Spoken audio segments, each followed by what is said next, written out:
Come to order. I guess I need no introduction because there's no one to introduce me, so there you have it. I'm Merrick Garland. I'm a judge on the D.C. Circuit. Okay, we have a fabulous panel here today to talk about ineffective assistance and effective assistance of counsel. The first member of the panel is not here. That member was Stephen Bright, who's the president and senior counsel of the Southern Center for Human Rights and is very well known for his expertise in this area. Steve was going to talk about institutional problems in effective assistance of counsel and in particular funding, but he ran into an institutional problem regarding effective assistance of counsel, particularly funding, which has made it not possible for him to attend. And I'm going to just read to you the email he sent to all of us so you get an idea of what kind of institutional problems we're talking about. Dear Judge Garland and fellow panelists, quote, last Friday morning, the head of the Indigent Defense Program in Georgia fired the lawyers and staff who provide representation in conflict cases in 2 Atlanta metropolitan counties effective at the end of this month. Yesterday, he just sent us to us on yesterday. Yesterday, I filed a complaint on behalf of the clients and lawyers and moved for a temporary restraining order and preliminary injunction ordering reinstatement of the staff in order to maintain ongoing attorney-client relationships and the orderly operation of the courts. The motion is pending, and I must be on call. So now you have a good idea of what actual litigation in this area looks like. So we will instead begin with Don Verrilli, who's going to be the second speaker, but instead he'll be the first. Don is a partner in the Washington office of Jenner and Block. He's argued numerous cases before the United States Supreme Court, and in particular, on a pro bono basis, he's argued at least 2 ineffective assistance of counsel cases that I found. Are there more? 2 in the Supreme Court, and he has a vast experience in the courts of appeals as well. Our next speaker will be Judge Louis Sands, who's a judge on the United States District Court for the Middle District of Georgia. He was appointed to the U.S. District Court for the Middle District in 1995 by President Clinton. He served as the court's chief judge from 2001 to 2006, and before joining the federal bench, he was a Georgia Superior Court judge. Before that, he was a partner in a law firm, and before that, he was a Georgia District Attorney and an assistant U.S. Attorney. The next speaker will be Beth Wilkinson, sitting right there. Beth is the Executive Vice President, General Counsel, and Corporate Secretary for Fannie Mae, but in her prior life she was a partner at Latham & Watkins, and before that, Special Counsel to the Deputy Attorney General. During her tenure at the Department of Justice, she was the Principal Deputy of the Terrorism and Violent Crime Section, and she was appointed as a prosecutor on the trial team in U.S. versus McVeigh and Nichols, the Oklahoma City bombing case. The person who appointed her was me. Thank you. Anytime. And last is Michael Dreeben. Michael is a career Deputy Solicitor General in the United States Department of Justice, a position he has held since 1995. Before that, he was assistant to the Solicitor General. He has been with the Department of Justice for nearly 20 years and has argued 69 cases before the Supreme Court of the United States, many involving criminal law, including some involving ineffective assistance of counsel. We're going to bracket the discussion by beginning with Don, who will talk in some part about the institutional problems that Steve was going to talk about, and also talk about the law of ineffective assistance as defined by the Supreme Court and the problems that it poses for defense counsel. We'll bracket that with Mike ending our first set of discussion, talking about the law with respect to ineffective assistance, mostly from the prosecutorial side. And then in the middle, we'll have Judge Sands and Beth Wilkinson, and they can talk about whatever they want. So we'll begin with that. Thank you. So this morning, Judge Garland called me and told me that in addition to talking about the law, that I was going to stand in for Steve Bright and talk about what goes on in the real world. I know from looking around that many of you in the room know Steve and have heard him speak, and you know what an impossible task it is to even remotely approximate what he would be able to convey to you. So I'm not going to endeavor to do that in any systematic way, but what I am going to do is try to cull from memory some facts and points that I have heard Steve make about the structural issues that confront defense counsel and confront our system of justice. And then I'll try to segue into that, from that into a little bit of discussion of the Supreme Court's jurisprudence on ineffective assistance of counsel under the Sixth Amendment, and then I'll try, if I can, a little bit to tie the two things together. With respect to the state of things on the ground, of course, you can come up with one anecdote after another illustrative of the kinds of problems that the system confronts and the truly appalling nature of representation that some significant numbers of our criminal defendants in this country receive. I was on a panel a few months back before the Senate Judiciary Committee with Brian Stevenson, who is in Alabama and a peer of Steve Bright's, and he told a couple of stories on that. One involving a guy in Oklahoma named James Fisher, who had his first capital conviction overturned for ineffective assistance of counsel about 10 years ago based on a factual scenario in which his lawyer picked up his file on the morning of his trial and tried his case without any preparation. He was then retried after the process ran its course, and the new lawyer he got was visibly inebriated throughout the trial and was suspended from practice and admitted into alcohol rehab a few weeks after the trial was over. Thus far, Mr. Fisher hasn't obtained relief on his claim of ineffective assistance of counsel, but with Brian Stevenson as his lawyer, he stands a pretty good chance, I think, eventually of getting it. What the anecdotes reflect, I think, is a real systematic problem that I'm quite sure that a number of the panelists are going to talk about, which is the lack in many parts of our country, in many states in particular, of a professionalized public defender service. In states like Mississippi and Alabama and several others, there simply are no professional statewide public defender services. What does that mean?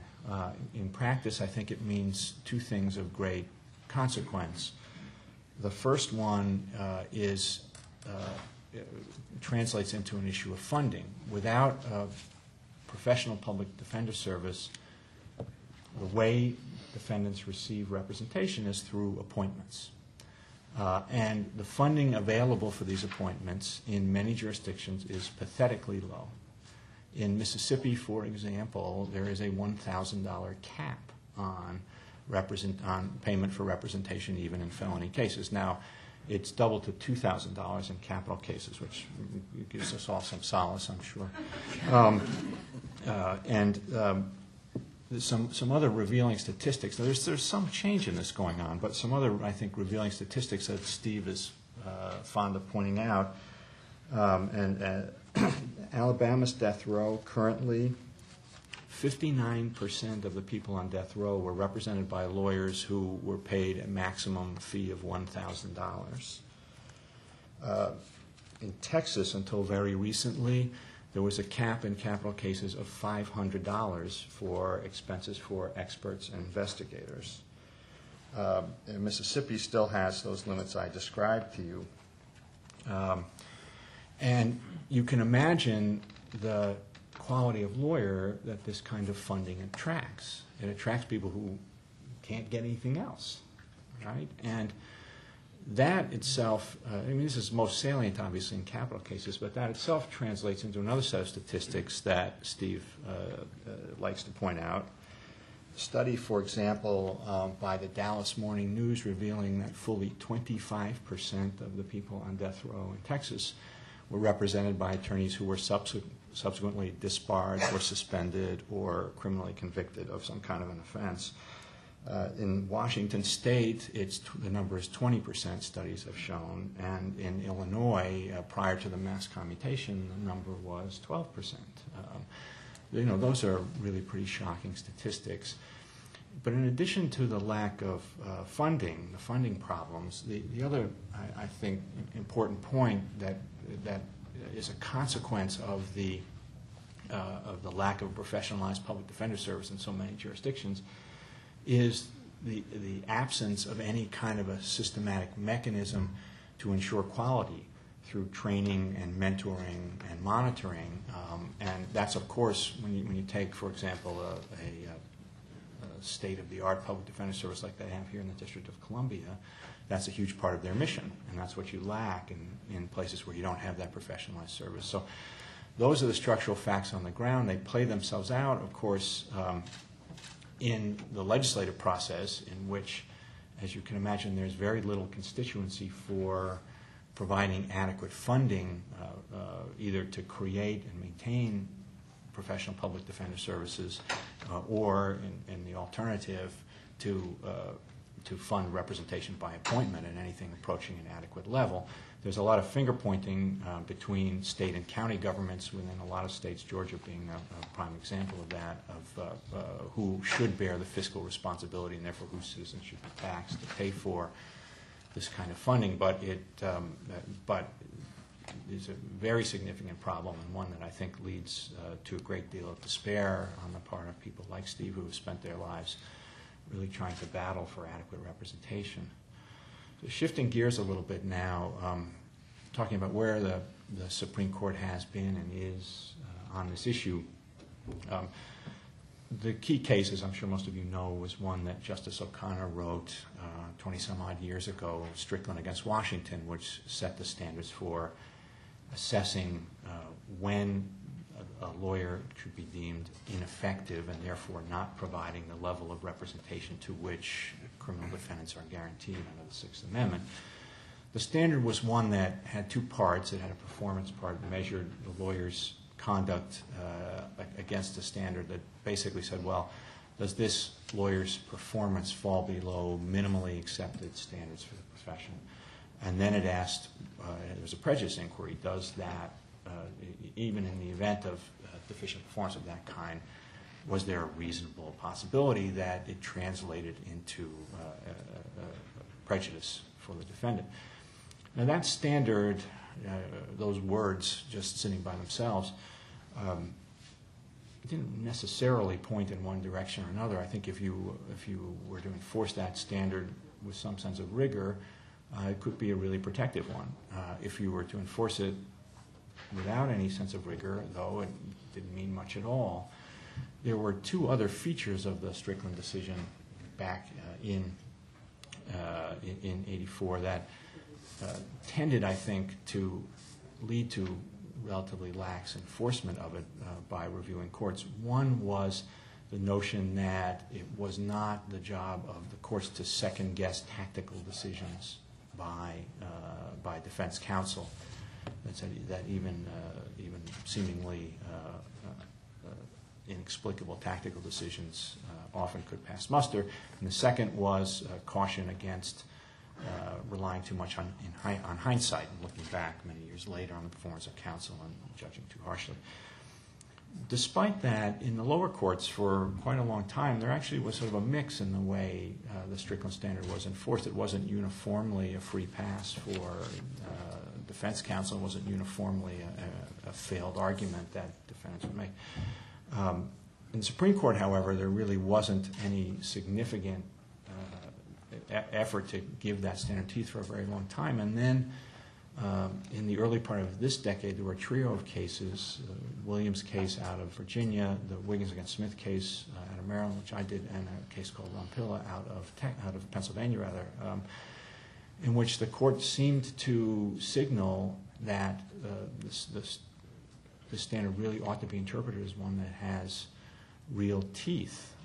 In all three of the cases, the court faced an argument that, well, the lawyer, yeah, it's true. The problem in each of the three cases was an allegation of gross inadequacy in the investigation that the lawyers had done prior to putting their case on, very often based on a misunderstanding of what the law would allow them to do at the sentencing phase of capital trials. But in each of those cases, the court, faced with the argument that the defense counsel had made a strategic choice to focus not on a case in mitigation of sentencing but on something else, rejected it. And in the Wiggins case in particular, I think they said something that was potentially very helpful, which is that they really weren't going to afford deference to a trial lawyer's strategic choices unless it could be shown that they were well informed by an adequate investigation or by a reasonable decision not to investigate a particular line further. Then more recently, the Supreme Court decided a case called Landrigan, which I also argued with less success than Wiggins, in which the court refused to vindicate an effective assistance of counsel claim, although the facts in that case were so extreme. Basically, the defendant at his sentencing cursed out the trial judge in numerous colorful ways, and told the trial judge. It's always that, a good way to get judges. Right. That he had no interest whatsoever in having a mitigation case put on his behalf, and so we had some splaining to do in that case, and weren't ultimately Hadn't successful he said, doing it, and so, I want the death penalty, bring it on? I think he said, "Bring it on, you." Something such and such is actually what he said. So it was an uphill battle, I guess. In any event, so I'm not sure how much you read from that case in the court. There was one thing that happened, I guess it was last term. The court granted certain a case out of Idaho in which the Ninth Circuit had vindicated an ineffective assistance claim on a very odd and unusual set of facts in the absence of any circuit conflict. And when they granted that case, I thought that combined with Landrigan was kind of a signal that we'd seen the high water mark in an effective assistance of counsel. That case was subsequently dismissed without decision, though. So not entirely clear to me how things are going to go. It seems reasonable to assume that trio of cases was the high water mark, but not entirely clear. Now, how does that relate, if at all, to what we were talking about at the beginning? Not clear to me how it does, and I think that would be a fruitful topic for discussion among the panel today. But I will say, and this is not statistical but anecdotal evidence, for a couple of years after the Wiggins case came out, I got invited by these various defense organizations to talk at their annual meetings, and I would go and talk, and the thing that they would tell me, now partly it was probably just to make me feel good about having won this case, I admit that, but what they would tend to tell me was that the way in which it played itself out positively was when they were going into judges to argue for funding, to get investigators and to get experts, because what they were able to say is, look, the adequacy of representation, the Supreme Court is telling us, depends on the amount of investigatory work you put in. That requires adequate funding. And then they were saying that the Supreme Court's renewed vigor in this area was giving them a better set of arguments to go out and get adequate funding to do the job at the level they thought was effective. Whether that translates into anything systemic, I'm unfortunately not in any position to tell you one way or the other.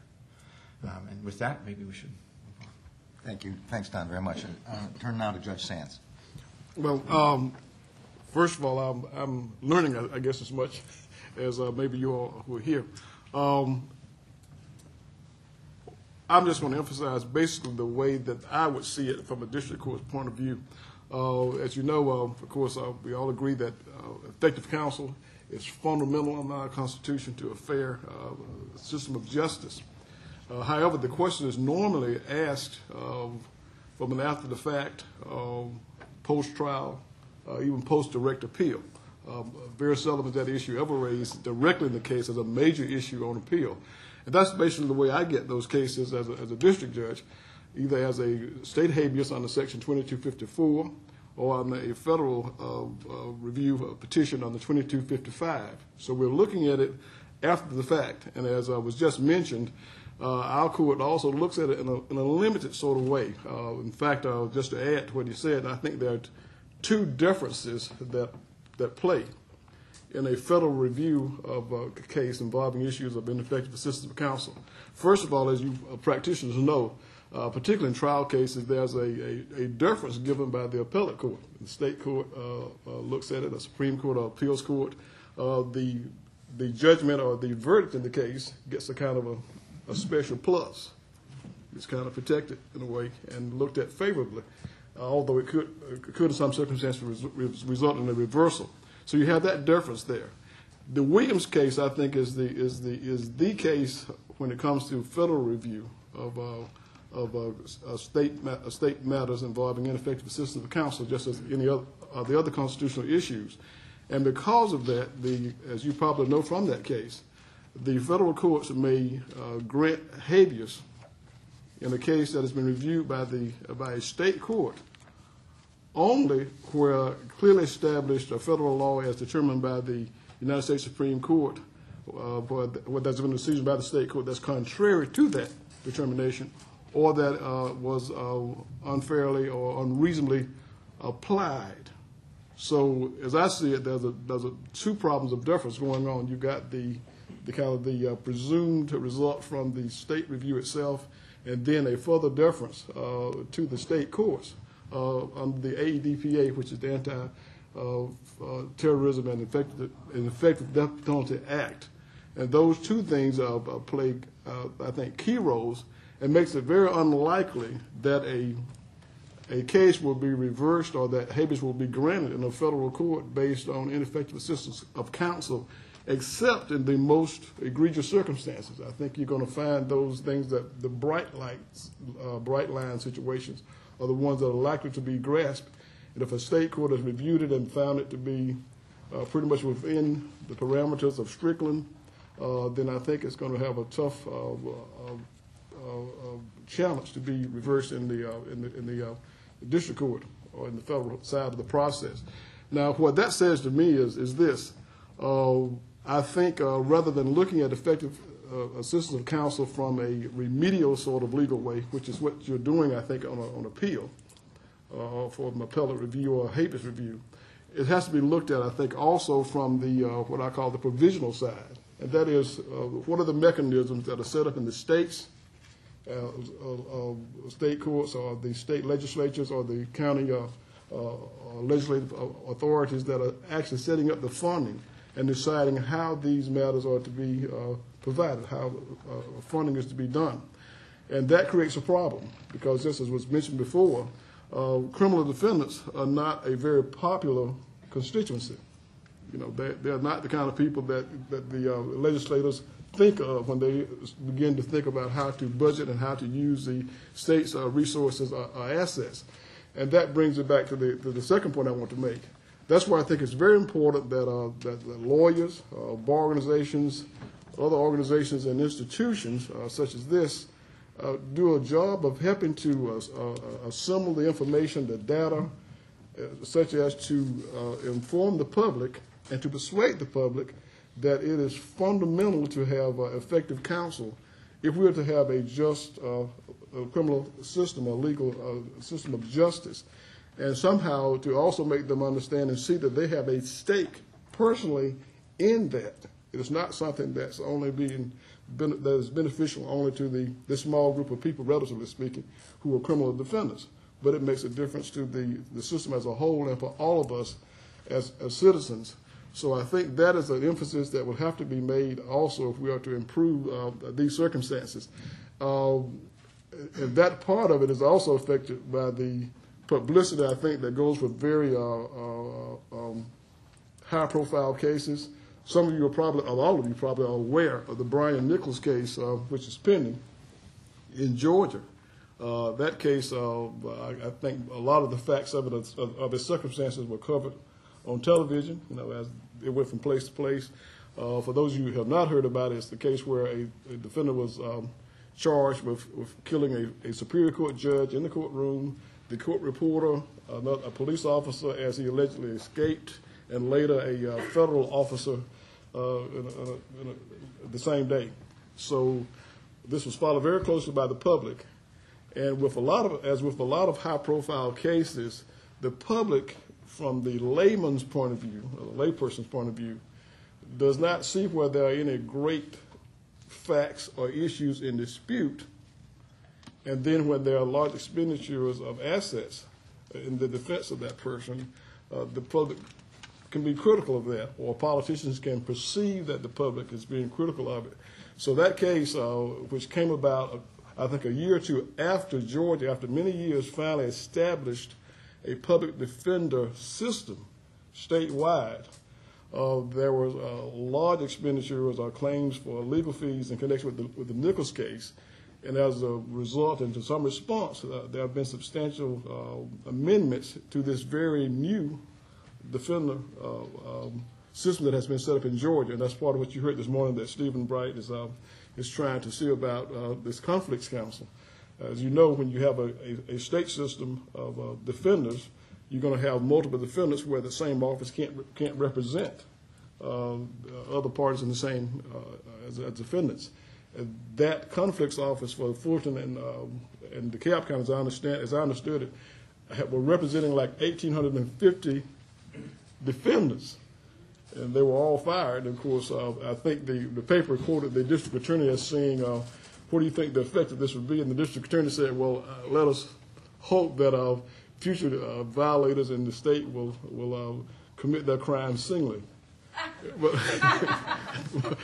But obviously, that's a very important aspect of legal representation or effective counsel. So I think there's a great job to be done to inform and convince the public, which in effect I think will make it easier for the legislative or representative bodies to make those tough budgetary decisions in a way that will tend to protect us all by giving us a fair and just criminal justice system. Well, thank you. This is actually a good segue for Beth to begin.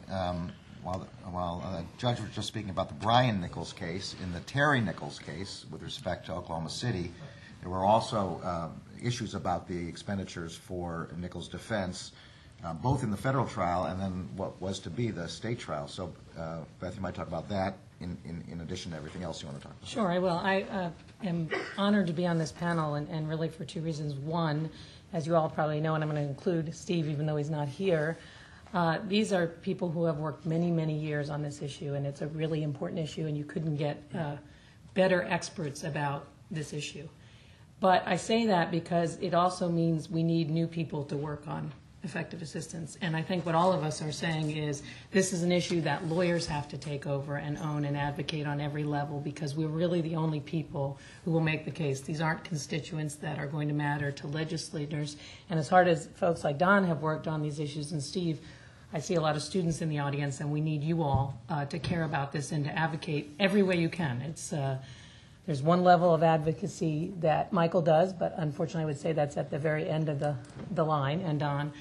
There's some at the very beginning in the state legislatures, which I think we haven't taken advantage of as much as we can. And then there's in every case that we try, whether we're judges overseeing them or advocates. So today I want to convince you of why you should care about this. And I look at it from three perspectives. I've been a trial lawyer, a prosecutor, I've been a defense counsel, and now I'm a general counsel where I hire counsel. And from every job I've had, I know how important it is to have effective assistance. And in fact, I've hired Don now in my job, in no death case, for Fannie Mae. So I know how important really terrific counsel is. If I could hire Mr. Dreeben, I would, if he ever came out of the government. And I would be happy to have either of these judges hear our cases. But this is not the normal representation that a criminal defendant gets. And so it's easy to talk about what works, and I'm going to give some examples from my experience, because it's mostly been in federal court, and I think, relatively speaking, the federal system works quite well on effective assistance. But the real problem is where the majority of the crimes are prosecuted, and that's at the state level. So as you're going out into your career, whether you become a prosecutor, a defense lawyer, or you're at a big private firm with lots of great resources, or a judge, there's lots of ways that you can help influence this issue. And I found that myself. Ginny Sloan is in the front of the audience here, and she's the head of the Constitution Project. She has made it her mission to convince some of us who have some experience, but not the kind of strategic mind and devotion she does, to devote resources to reforming the death penalty, one of her many projects. And so she talked me into doing that. And she laid out, with us just kind of going along for the ride, some standards for death cases, including effective assistance, and had us advocate in Congress, and has now taken on a project to advocate in the states. So there's many different ways you can get involved if you want this to be an issue that you feel strongly about. But looking back over my patchwork career, I have to say being part of a system, especially in a death case for Timothy McVeigh and Terry Nichols, knowing that they had good representation obviously makes me feel better about the job that I did. And we had lots of resources on the government side, which is no surprise, and as it should be. starting with our fearless leader, Judge Garland, but we had 5,000 agents. I was not a judge at the time. Thank goodness. But to talk about resources and funding and what Don was saying about, can you investigate the case? We had 5,000 agents and police officers who worked on the case as the evidence, kind of unfolded that day on April 19th. We had about, at the end of the case, 70 agents and prosecutors who worked on the case full-time.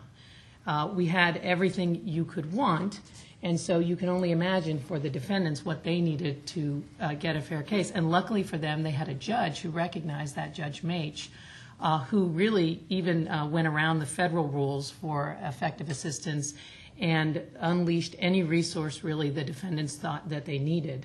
And that, I think, served to their benefit. So really my theme is simple, which is, you need to care about this to be part of and proud of your profession. And it really, really matters for everybody, but it's really about funding. I mean, it comes down to money. We can talk about the Supreme Court cases and advocacy, but we all know we are attracted to where there's resources because we can do a good job, because you have to pay the bills, and the federal system works better because the funding is more consistent and better, and it's abominable at most state levels because it's not. And it's a constant fight, like Steve is engaging in today, to maintain even the minimal levels of funding. So I thought I would tell you a little bit why I think in the real world why this has mattered to me, and I've seen it. I have one stat for you, which my other point is it really matters at trial, with no disrespect to these wonderful advocates, but 90% of the time it's way too late once you get to appeal. The law is meant to defer to the trial court, as it should, and it is meant to have the facts in front of the jury and have them decide.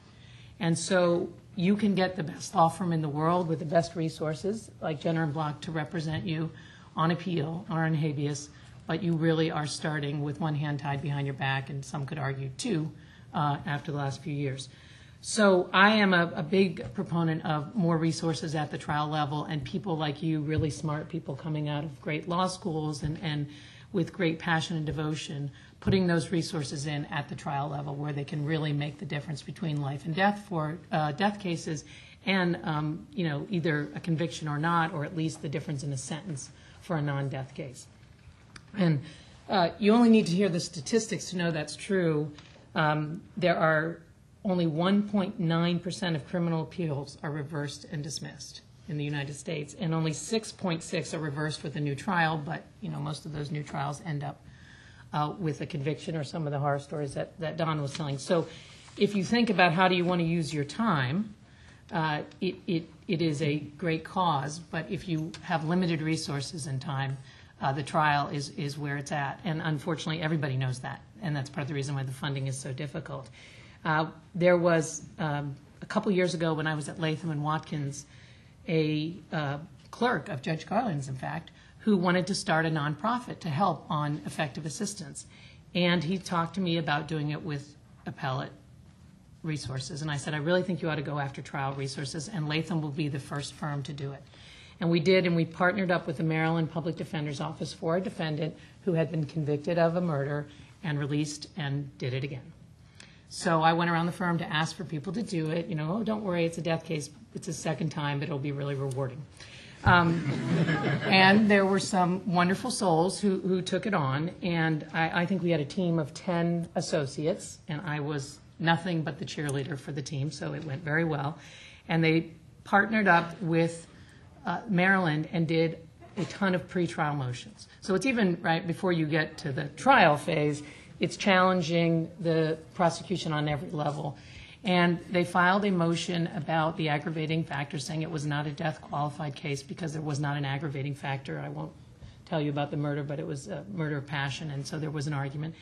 And we prevailed enough that the Public Defender's Office came with a plea for life. Saved a ton of resources, a ton of time, and it was obviously the Maryland Public Defender's Office, which is phenomenal, and knows how to try these cases, but with the resources of a law firm that was willing to generate, I don't know how many other pretrial motions we filed, but generate these motions and pursue every argument that one would hope for.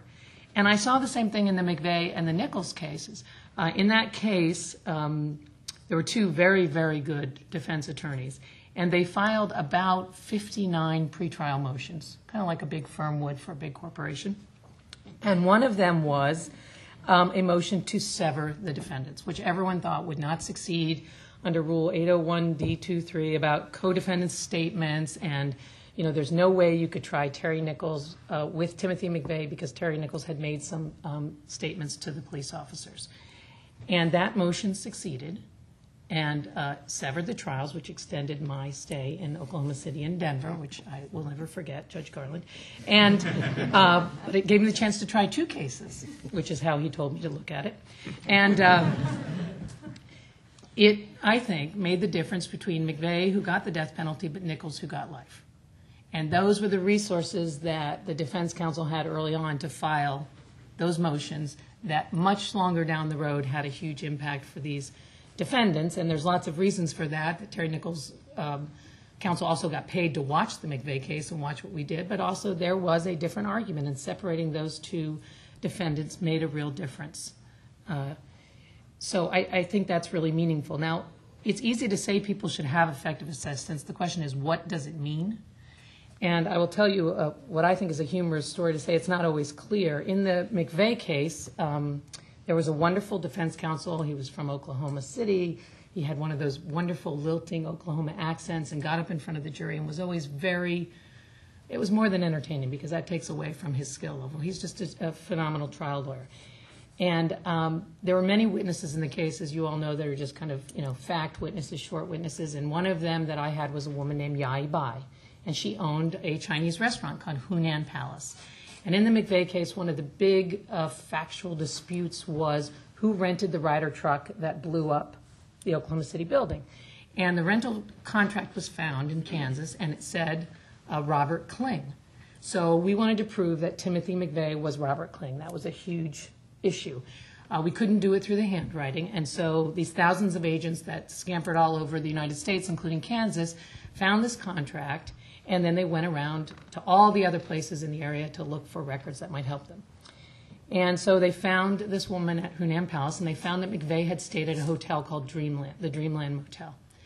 And so I was preparing Mrs. Bai. She had a record showing that a Robert Kling had ordered Chinese food and that he was staying at the Dreamland Motel. So it tied McVeigh using this false name to the Dreamland Motel. So I thought, okay, this is great. This is really important. It's easy. It's a business records exception. Just put her on the stand and get it done with. So I'm preparing her, and she's, as you might imagine, like all witnesses in the McVeigh case, she does not want to testify. No one wants to be a witness in this case. And she's an immigrant from China. She's very reluctant, very quiet, and every time we practice, she'd be like this. And I said, Mrs. Bai, they don't want to hear what I have to say. You're the witness. You need to speak up. We walk into the courtroom that morning, and it's always like this, absolutely packed. And I'm standing at the podium a little nervous, I'm one of the younger lawyers on the team, and I'm trying not to disappoint anyone, including, and who gets reports like hourly somehow. And she walks in with the marshal, and she sits down, and I say, good morning, Mrs. Bai, how are you? I'm fine! So that, okay, she's got it, she knows what we need to do. We put the record up. And the 10th Circuit has very good law on the business records exception. And she said, I work at the Hunan Palace. I took a phone call that night. My English isn't very good, so I was very careful in writing this down and spelling everything out. And she said, this person ordered one order of mugu gai pan and one egg roll, and it was from the Dreamland Motel, and he said his name was Robert Kling, and he was in room 25. So we had just showed the Dreamland Motel with McVeigh checking in under his own name in room 25. So she had linked physically the evidence, McVeigh with Dreamland Motel in 25. And it was $7.97. And we love that it was one egg roll, because you all may remember there was this allegation that there was a John Doe 2 in his room, and we said if there was, he would have ordered more than one egg roll. So she went through it. I was, sat down, and I thought, oh, thank goodness it's over. So Stephen Jones, the defense attorney, gets up, very charming. I'm thinking, what is he going to say? This evidence is so important. I can't have screwed it up. I don't want to let anyone down. And he starts talking to her, and he said, how are you, Mrs. Bai? Very nice, fine. And he says, I see there's kung pao chicken, on here, or mugu gai pan, kung pao chicken. What's in your kung pao chicken? And my mind is racing. I'm thinking, what is he asking for? This is a guy who's a very bright guy. There must be some purpose to this question. I'm thinking, oh my God, I'm going to get in so much trouble. And we always go back at lunch and we go over everything we all did right and wrong. And she starts looking at him with cashews and chicken. And he says, how is your mugu gai pan? And she picks up her finger and points and goes, ask him, and points at McVeigh. And ties the whole thing together of McVeigh, the chicken, which of course she can't do because she's never seen the guy. She's never seen This is him. the experience of never ask a question that you don't know the answer to. So Stephen Jones is a very effective advocate, but I'm not sure that was effective assistance that day, but I don't think any judge would overturn that conviction. But he made an argument that I could have never made. It would have been totally inappropriate because she never saw Timothy McVeigh. So while it is easy to advocate for effective assistance, it is really hard, and I have a bit of sympathy on the after-the-fact review of how you determine whether someone has effective assistance. And I think that's probably a good place to stop. Thanks very much. Okay, Mike. Well, that's certainly a hard act to follow, but I would say that if I ever got in trouble, I would like Beth to defend me at trial, and if it didn't work out, I want Don to take over. And who would you like as your judges? Don't say. All impartial judges. I'm going to try to step back a little bit, although I'd like to step back into Beth's world and hear more about these cases, and try to connect up what you have heard from these presentations to what I think was the premise of this panel, which is what does the Constitution have to say about guaranteeing effective assistance for indigent defendants at the trial and appellate level. And the premise, at least according to what was given to me, was that the possibility of appellate review of ineffective assistance claims is one of the principal factors that motivate states to provide an adequate funding level.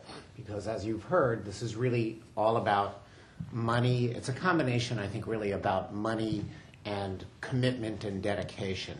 I mean, one of the problems in recruiting people to provide indigent defense is it has never been the sort of prestige area of the profession.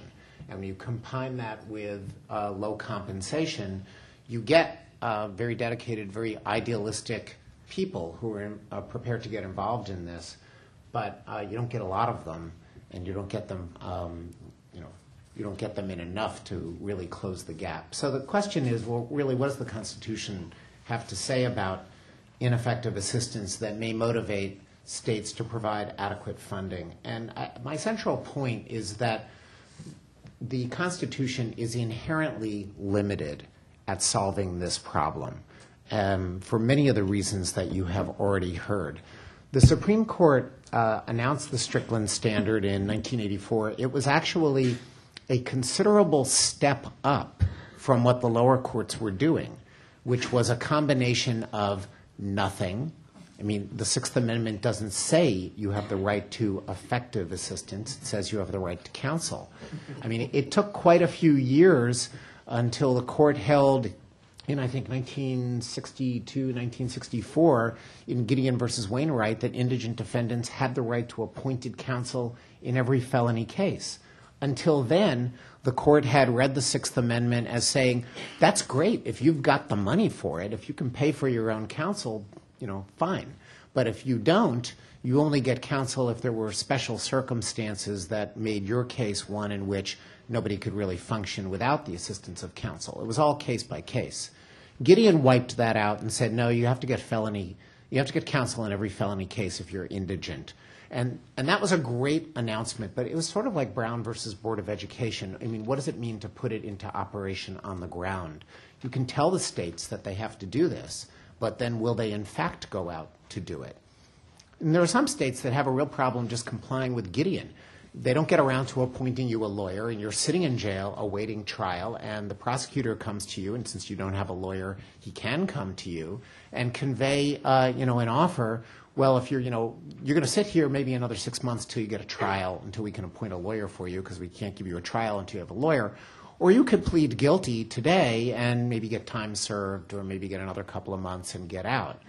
That is a choice that would constitute a prisoner's dilemma in the most literal sense, and not a good situation to be in. So Gideon itself was very aspirational, but it didn't have anything backing it up in the way of what kind of a lawyer you might get. So the court came along in Strickland, and it actually imposed a standard that was sort of midway in between what was being argued for by the states and by the criminal defense bar, and it was viewed as instantaneously improving the constitutional standard in just about every jurisdiction in the lower courts. So it was a positive first step. But what is it really going to do to the decision makers in the legislatures who have to decide whether they're going to fund provide adequate funds for counsel?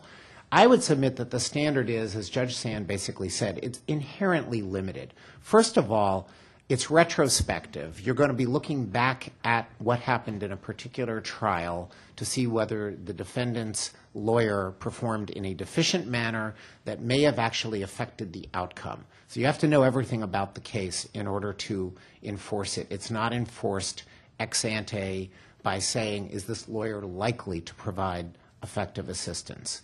Related to that, it proceeds case by case. It's not sort of an institutional law-changing regime where courts are just going to go tell the legislatures, fix this in gross.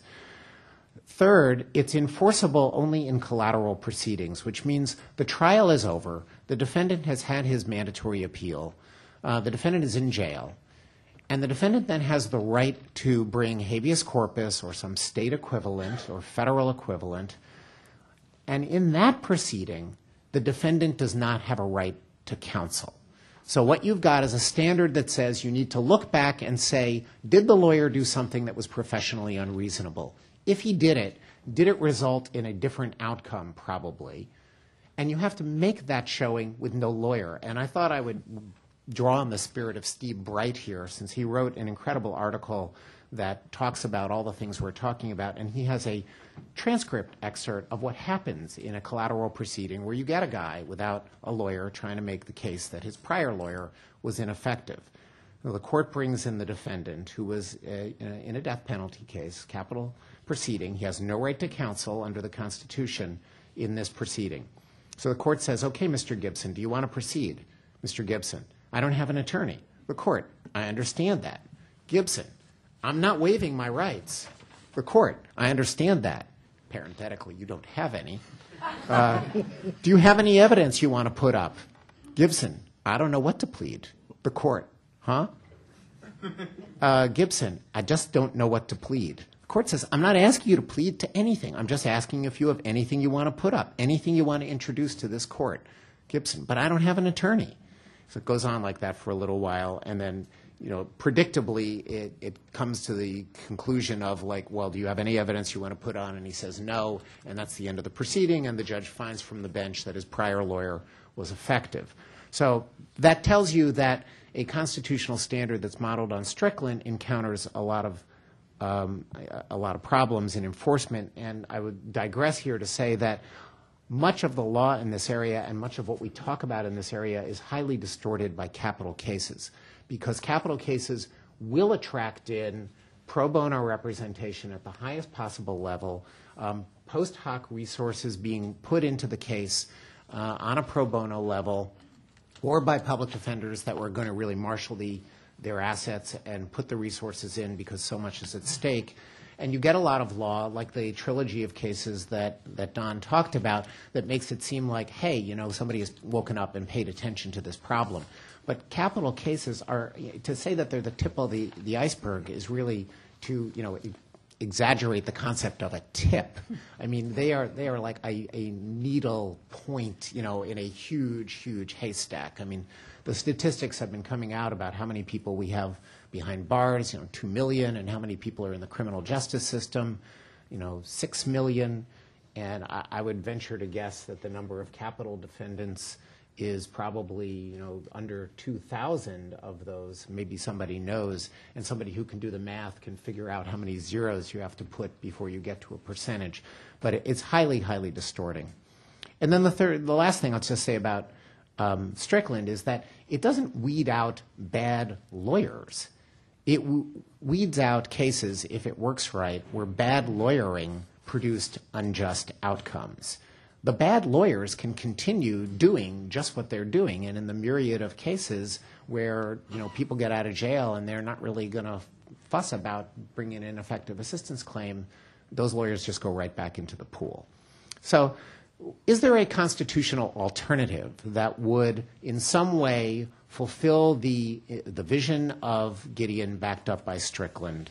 And people have looked at alternatives to doing this. I mean, there have been academic proposals to dispense with a prejudice showing from Strickland and just focus on the adequacy of counsel. Because in some ways, it is a little bit easier to look at what the lawyer did and say, wow, that was, really, you didn't read any of the files that contained any of the aggravating evidence, and you didn't interview anybody. What were you doing during trial?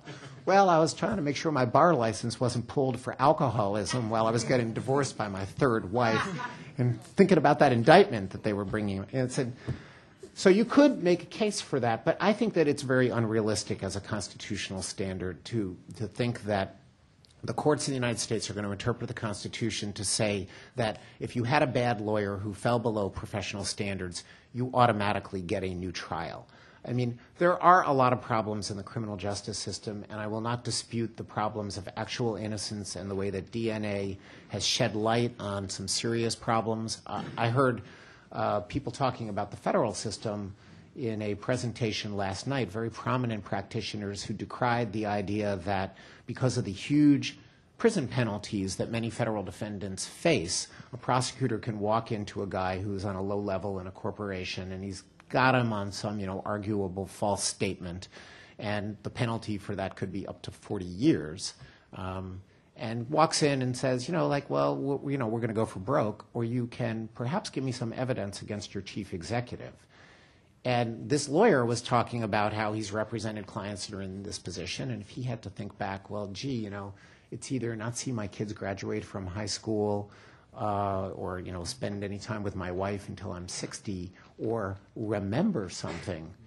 I might remember something. So there are people who make that kind of attack on the criminal justice system. I think in the main it's unjustified, but it's undeniable that you do need, counsel to counter that kind of a problem.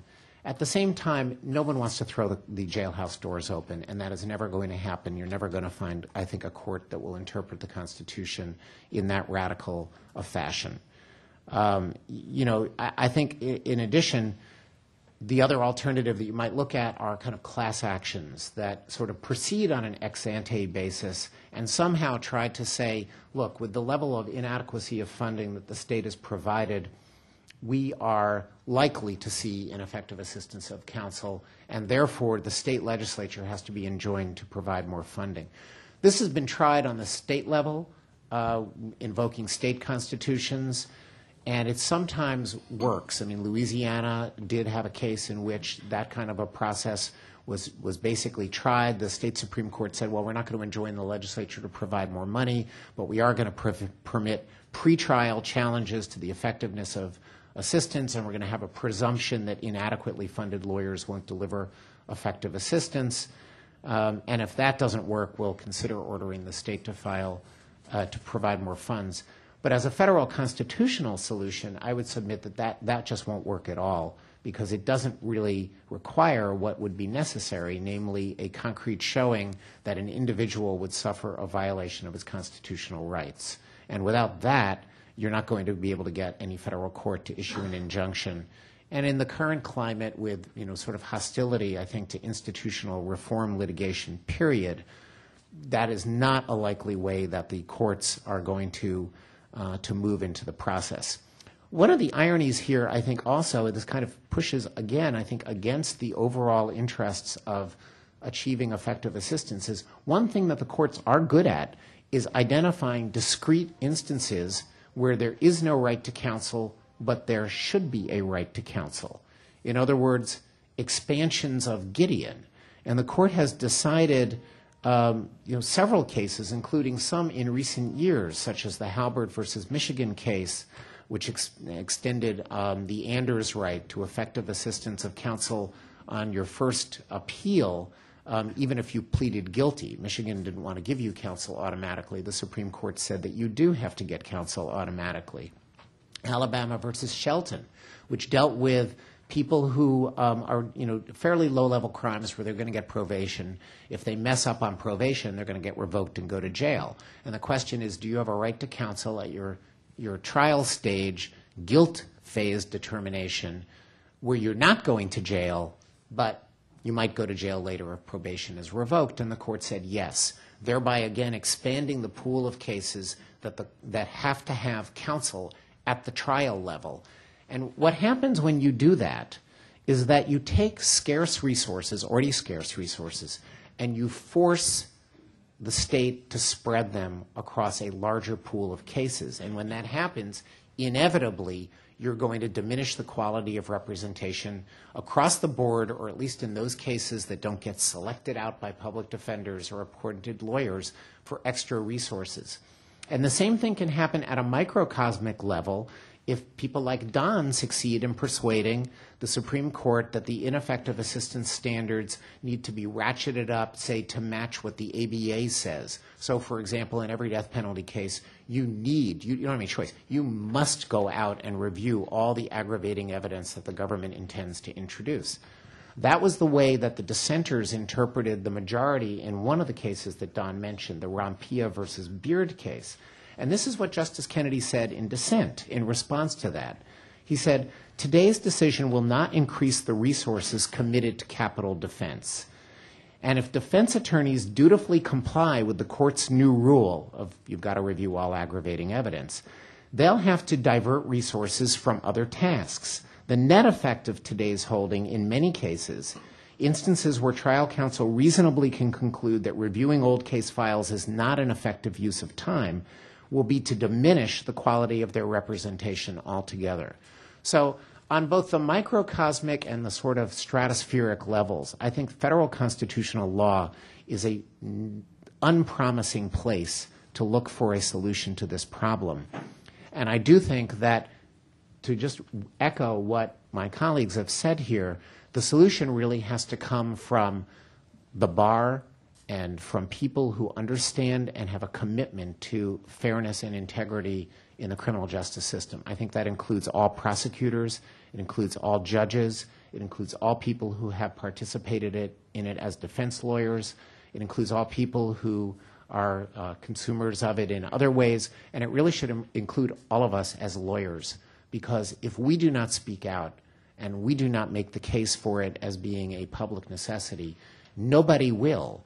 And the result will inevitably be continued underfunding, occasional miscarriages of justice, and systematic unrepresentation, inadequate representation of people at the trial level that will have very invisible, destructive, hidden costs for fairness and for justice. Thanks, Mike. Somehow we have come within 45 seconds of the timing that we planned on, so this is just perfect. We have 30 minutes left to go. I've been asked to give a message from your sponsor, which they've helpfully provided with quote marks around it, so this is even better. Quote, Senator Leahy will be speaking promptly at 1:15 this afternoon for a luncheon. Please move to the ballroom as quickly as possible after we finish. Not now. Lunch will be served in the Regency Ballroom. Volunteers will be on site to help guide you in the direction of the ballroom. So we must end at exactly 1 o'clock. It means we have approximately 30 minutes left. I propose to divide that time between asking questions of the panel and letting them talk to each other, and then asking you folks in the audience with 15 minutes. So if you want to spend some time thinking of very brief questions that can be answered very briefly, that would be good. So let's begin with Mike's point at the end there, which is sort of hopeless to think that rejiggering the substantive law will make a difference. And since part of that was pointed at Don's case, give Don a chance to answer. But one point that Mike mentioned, which is that one of the big problems is that collateral review occurs many years later, people have forgotten, et cetera, and you no longer have a lawyer or a right to a lawyer. So let me just ask this question, whether this would make any difference. In the D.C. Circuit, which is, I think, the only circuit that practices this, that has a rule this way, and partly it's because you have a new lawyer generally on appeal, not the same lawyer that you had in the district court. we permit ineffectiveness claims to be raised on appeal if they are clear on the record, and if not, we remand to the same district court as part of the direct process and not as a collateral matter to take evidence on the question. So we don't say, if somebody recognizes an ineffectiveness problem with a new lawyer on appeal, forget it, wait till collateral attack. We instead allow it to go on in the district court with a lawyer who has to be provided. Would that make any difference? Is it possible for that to be imposed? Is this something that would make a difference in the state systems? I'll start with Mike, since he raised the question. Well, it's purely an optional procedure that the D.C. Circuit has adopted. I mean, there is no constitutional right to counsel for collateral review. So the question is whether you want to pack additional resources into the defense of these claims. I mean, my general point on this would be that the more resources that you put into collateral attacks and provide lawyers for that, the more those lawyers, that you're not going to increase the overall budget for indigent criminal defense, the more lawyers are going to spend on indigent criminal defense in collateral ineffectiveness cases, and the less they're going to spend investigating the possibly innocent client. I mean, you are dealing with all people in this situation who have been convicted of a crime. They've either pleaded guilty or they've been found to be guilty beyond a reasonable doubt. The presumption of innocence is gone, and you're looking for the needle in the haystack. It's hard to me to say that society ought necessarily divert a huge amount of resources automatically, without any question, into litigation of what are mostly, in my experience, frivolous arguments that my lawyer didn't do something, and if he had done it, it would have made a difference. I mean, I've seen hundreds of these things, and the lawyers oftentimes make strategic calls which in retrospect may not be so great, but with the evidence that they would have found if they had done what the lawyer says, they would have done. It's not like the glamour marquee cases that make it to the Supreme Court in the death penalty area where you say, oh my gosh, look at this mitigation evidence. How could anyone have missed it? It's that if you had gone to my mother, she would have said that I was home alone while 3 cameras caught me, allegedly robbing the bank down the street. So I think that it would obviously eliminate one of the reasons why I said that Strickland is not going to be a solution to this problem, but it does it at the cost of introducing other reasons why Strickland is not the solution to this problem. I'll give you a chance to talk generally about this, but in particular on this resource allocation issue. Yeah, Michael's made some powerful points, obviously, but as he always does. But I think there's a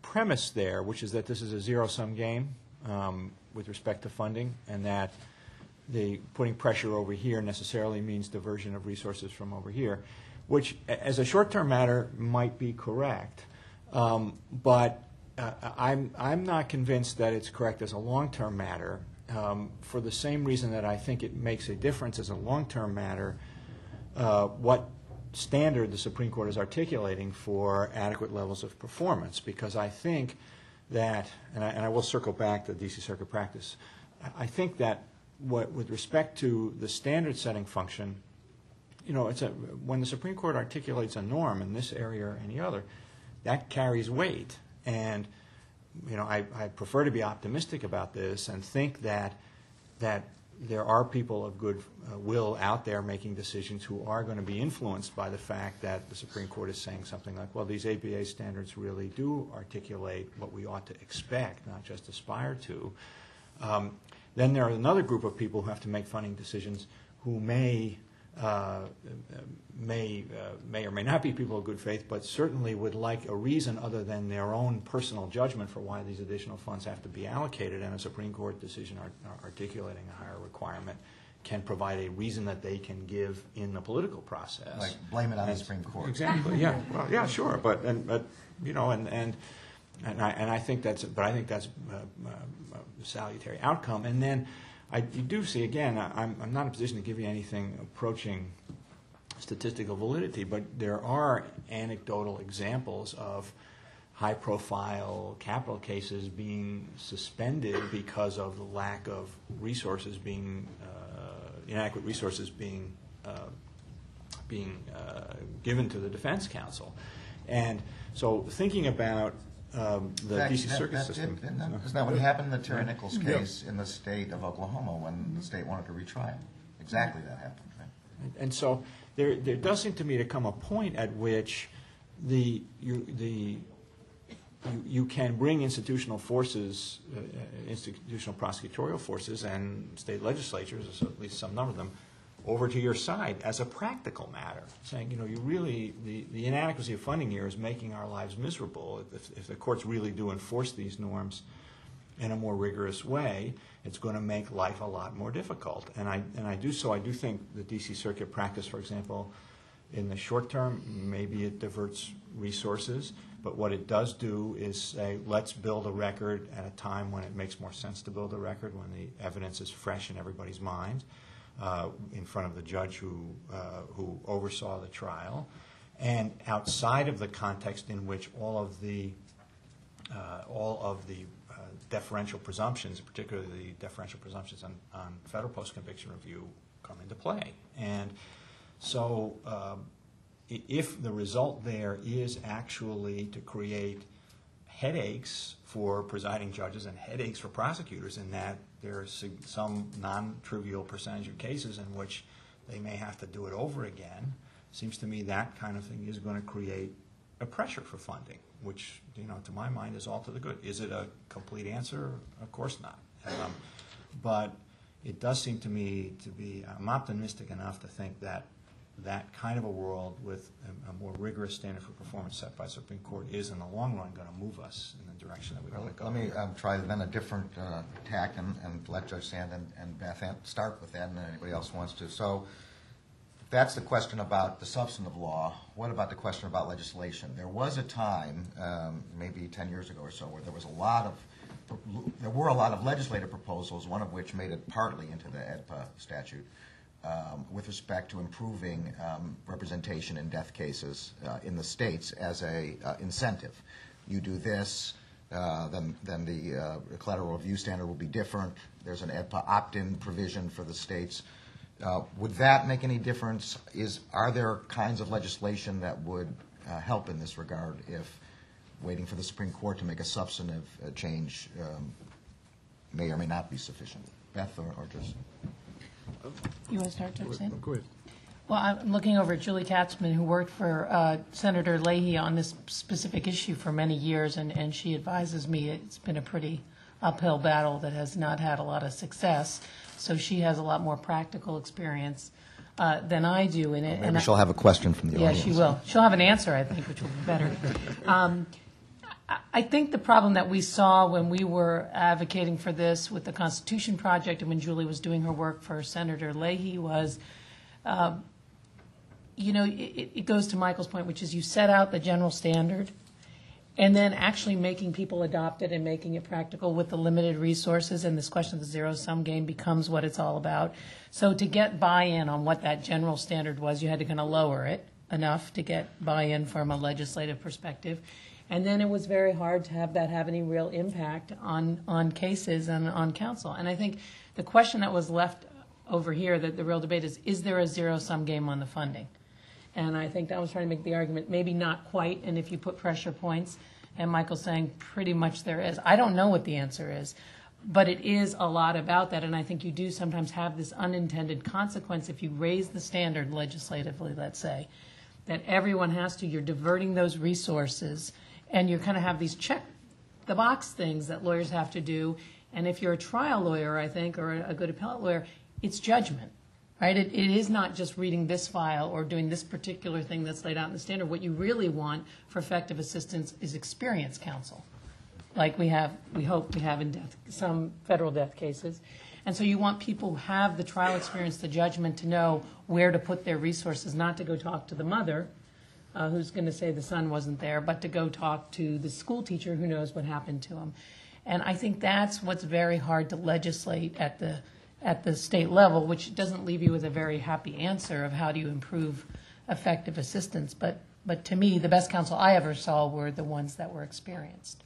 Judge Sand? Yeah, I don't think the present standard for effective counsel, as the Supreme Court has expressed it, really puts a lot of pressure on the legislatures to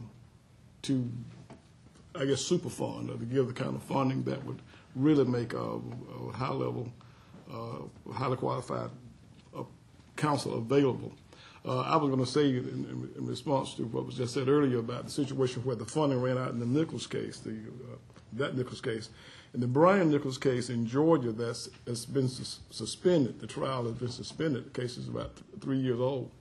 One of the things that happened under the new public defender law passed in Georgia, the funding to the lawyers representing Brian Nichols, they through their investigation and their lawyer time, I think they were turning in vouchers for like over $1 million.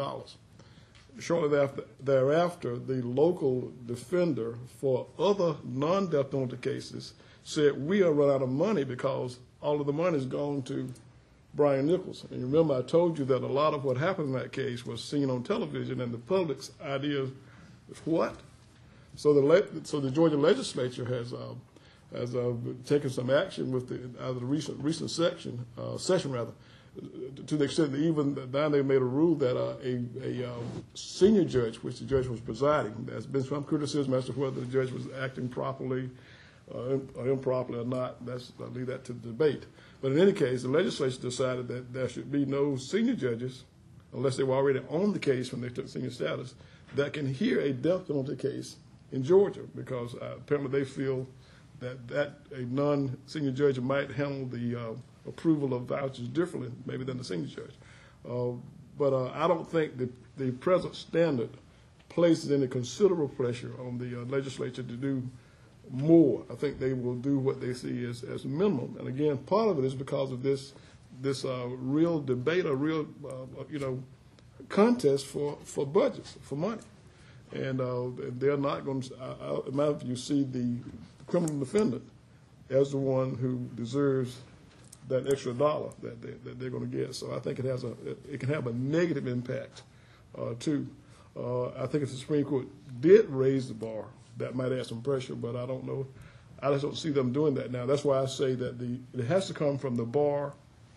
And like Beth said earlier, there has to be some education and some push for people to understand the basic fundamental value of lawyer representation in our criminal justice system. And without that kind of push, there's going to be no real pressure on the legislature, I think, to ante up more than they can get by with. All right, well, I hate to cut off the panel at this point. We have exactly 13 minutes left. So You tell he watches the clock during the appeals. The great thing about the Court of Appeals is a little red light goes on. Here I got to figure out myself. We have a well-informed question right here in the front row. There's somebody who has a mic, I hope. Is that right or wrong? Was one. There we go. We have to hold it? Okay. I'm Jenny Sloan with the Constitution Project, and you've talked a lot about the responsibilities of the defense community and about how there's little constituency for criminal defendants and also their lawyers. I'm wondering how we get prosecutors and judges to step up to this fight, because the answer is money. And we can't get money from the state legislatures unless we have prosecutors and judges advocating for it. In the Brian Nichols case, what caused the system to collapse was that the case was prosecuted as a capital case. The prosecutor turned down Nichols' offer to plead to life. Capital cases are more expensive. It caused the whole system to collapse. We've seen time and again judges who sit on cases where the lawyer is sleeping, where the lawyer is drunk, and they don't do anything. Legislatures are not going to put up more money for this unless we have the rest of the community, besides the defense community, coming in and advocating for this. How do we get there from here? Okay, who wants to take that one up? Well, I think you're exactly right. Judges have a role to play in that. When I was chief judge of my district, and of course the federal system is much better on average as far as representation than the state system at large. But our district had not had a public defender over all of the years, and I thought we should, and we talked about it, and we did. I think we were one of the last districts in the country to have a public defender, because I know full well that a group of professional lawyers would improve the overall representation in the federal court, although I know it's pretty good. It would also add up for the CJA lawyers who have to still be available for those conflict cases. And you mentioned the district court in D.C. when it comes to collateral review. We don't have I guess what you call a hardline policy, but we have a kind of understanding in our district that there's one magistrate judge who used to be a Superior Court judge who loves doing collateral review cases, 2255s and 54s. So he gets all of those referred for recommendations and loves to hold hearings on them and will appoint lawyers, the ones that, again, is a judgment call, where he sees that may be meritorious, he'll appoint a lawyer. And some of those cases get turned around. So there's an interest from the bench that you have good lawyers in the trials themselves, and also even on the review side. So I think you're exactly right. There is a burden and responsibility on judges not to allow cases to be under tried because of ineffective lawyers. I know as a prosecutor, I hated trying cases against lawyers who were not effective. You know, you got to do it again. And for a judge, it puts the judge in a tough position because I think, unlike in a civil case, I don't think a judge can in good conscience sit in a case and allow a case to be just, to go down the tube, so to speak, because there's an obviously ineffective lawyer. So you hopefully try to make a difference so that you have an appointment system so these lawyers are not appointed, or that once they're identified, they do not get reappointed to cases. So, yeah, there's a role for the judiciary. Somebody in the back there. Sure. I'm David Udell of the Brennan Center, and first I just wanted to flag for people the Saturday morning session on civil right to counsel, because there are many analogous issues between the two, many of the same problems when people are losing their homes or losing their kids. But I did want to, I guess, put in maybe a slightly helpful note to say that there are a bunch of national organizations that are collaborating on indigent defense reform campaigns around the country, part of what has led to the success in Louisiana and also in Montana, and that really what it turns out to require is just comprehensive kinds of activism, both litigation, even given what Michael has described as sort of the difficulties in those class action challenges. They play a very important role in concentrating the mind of the state legislature and in producing information that can really explain how bad circumstances are. But alongside organizing campaigns and lobbying efforts, and also that there's a financial savings that can occur in some sense when you have so many people packed into the prisons and you've had all this money spent on building prisons. You don't want the extra people in prison. You don't want them in there longer than they should be. And so I'd stop there, but I don't know if anybody wants to comment or you want to take another question. Well, I didn't hear a question mark at the end of that. So if anybody wants to comment, that's fine. Otherwise, we'll ask another. Does anybody want to? No? All right. Is there a question on this side? Yeah.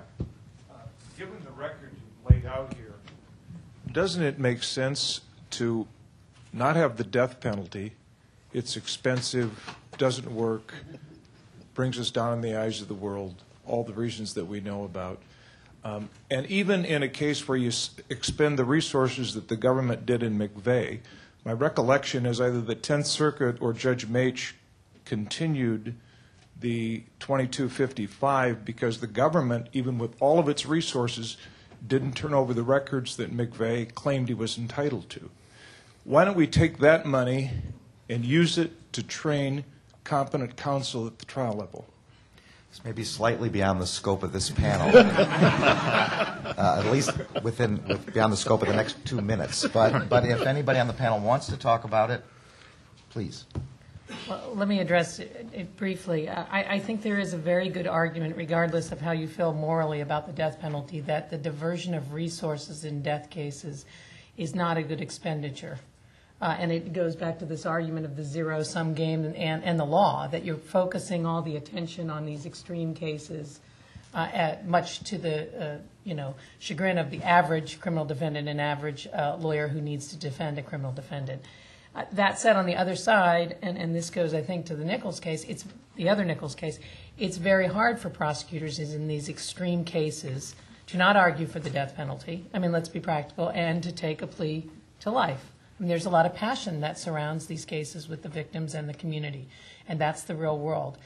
In terms of the resources, I just want to clarify the record once. The judge did find the material was turned over, and McVeigh was executed after finding that the process was fair. But the bigger question you raise about is it a good use of resources, I think, is a very, very fair debate, but like the judge said, one that's probably way beyond this panel. And to be fair to the various quadrants of this room, I have to see if there's anybody on that side who has a question. Okay. Close enough. Thank you. I don't know if this issue is indigenous to South Carolina, which is where I go to law school, but I went to law school with the hope of becoming a public defender as soon as I got out. And my first summer clerking was very frustrating. Any attempt to move outside the template motions, any attempt to do research on larger systemic issues was met with a lot of reticence, not just about resources, but the use of the word mentor was pretentious, or there was a lot of resistance to somebody trying to step outside of the mold. And I have since gone to South Carolina Appleseed to do impact litigation on criminal defense issues, and have found that they are much more receptive to my passion and my excitement. It was a very frustrating experience for me, and I know it's not one that everybody has, but I have been begging for somebody to tell me, how do we deal with that? I mean, I'm the kind of person who's ready to do exactly what you all say we need to do, and I don't have the support of my own county public defender system. Okay, who wants to tell her how we deal with that? Well, I don't know why I'm agreeing to Beth's suggestion that I answer this, but She's persuasive. You know, I guess that you know, I think the good news is that your terribly unfortunate experience is not one that you would encounter in every public defender office, right? So I guess one suggestion is move. But the other one is that if you don't, then I would suggest that you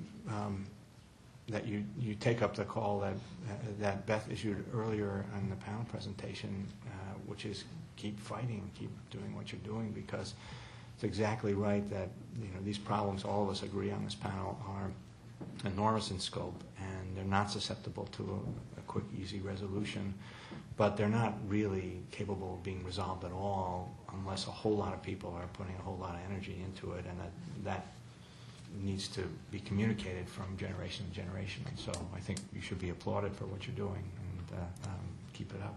Can I put in a plug for, there's a nonprofit called Equal Justice Works, like others, who fund people after law school who want to do public service. Start your own organization. Write up a proposal, start your own organization, get other people who feel passionate like you do, because there's people out there who want to fund you and want to help you. Now, is there a true member of that corner of the room who would like? I guess you count. You're on the other side of the pillar. Go ahead. Hi, I'm Carla Lopez from the Open Society Institute. I actually sort of wanted to answer that question. There's a Southern Public... Sorry. You want to come up here? No. I just wanted to mention there's a Southern Public Defender Training Center run by John Rapping. You know of it? I know they're working on that, but they are trying to sort of address that issue with training and also providing support to public defenders in the South who aren't receiving support from their own public defender offices. All right, this is good. We get the audience to ask and answer the questions. We're moving across the room. We have, I think, no more than 2 minutes left. Go ahead. So it sounds like there's two different kind of models of funding the council here, and the distinction might be important. So when you have a appointed private attorney, say a CJA attorney, where there might be a per case cap, and if you have a complicated case, especially capital case, then that cap might really work against those defendants. On the other hand, you have a public defender where there might be a pool of resources, and they could, in theory, spend more on the cases that need it and less on others. Except, of course, we heard of a case like Brian Nichols floating around, and that takes away funding from other cases. So I'm curious whether the panel has any thoughts on which of these overall winds up working out better, as a model of efficiently using the funds that we do have for representation. I think the formal public defender system is by far better, but you're going to always have to have something to supplement it, like a CGA or the conflict lawyers for those cases where they might not be, wouldn't be able to handle the case. But I think that it becomes it's like looking at the U.S. Attorney's Office. You've got an office that develops over time, and the education built into it, an institution that makes it far stronger than you would have just purely private lawyers. think that's a better system. Yeah, I agree with that. Some of the best defense lawyers I ever met were public defenders in New York, here in D.C.